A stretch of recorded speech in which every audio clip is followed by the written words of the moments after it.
Chapter title: Orchidfield. Where petals remember. Long before the asphalt and yellow curbs, Orchidfield was only hills and mist. A quiet basin cradled by forest, where the mornings rose with soft rain and silence. What first captured the settlers wasn't the land, it was the wild orchids. They weren't planted. They simply were.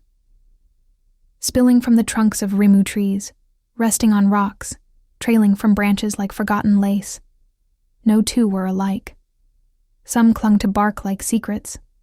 Others bloomed in midair. Locals say orchids are the most stubborn of flowers. Epiphytes, born without soil, fed only by air, light, and time. Beautiful, yes, but patient, and relentless too. A flower that survives by grace, not force. Bella Lowe had once worked as a secretary at James Finance. A crisp office, bright monitors, pressed shirts, and city noise. She was sharp, organized, well-liked. But her heart was never in balance sheets or quarterly reports. Her soul lingered on softer things: petals, rainwater, handwritten notes. It was her parents, Arnold and Diana Lowe, who called her back. "Come home," her mother had said. "We're not getting younger, and the pigs won't feed themselves." They weren't joking. Her father had returned to the land he was born on. Small livestock, one stubborn cow, and a dream of simple living. They want peaceful place. The old village of Orchidfield still held their hearts. And Bella, watching their joy and mud-splashed boots, began to remember why she loved quiet things, why her fingers had always been better suited to stems than keyboards. She left the job with no regret. She planted roots beside her parents, surrounded by animals, orchard fences, and the slow rhythm of village life. Soon after, she reopened the family florist stand, revived it under her own name, Bella's Bloom. To Bella, becoming a florist wasn't career change, it was coming home. She never dreamed of skyscrapers. She dreamed of petals, and every arrangement was a prayer. Each bouquet a message, a bridge between grief and beauty, between memory and mourning. Orchidfield wasn't just a name. It was the quiet place where things could still grow. Orchidfield got its name long before Bella Lowe was born.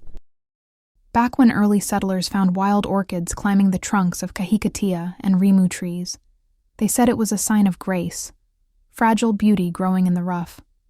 So they named the place Orchidfield, and somehow, the name stayed long after the orchids thinned out. Bella always thought it was fitting. Orchids didn't demand attention. They just bloomed, quietly, where the soil allowed. Her love for flowers didn't come from books or Pinterest boards. It came from home. Her parents, Arnold and Diana Lowe, had moved to a nearby village after retirement. Tired of the city, they wanted a quieter life.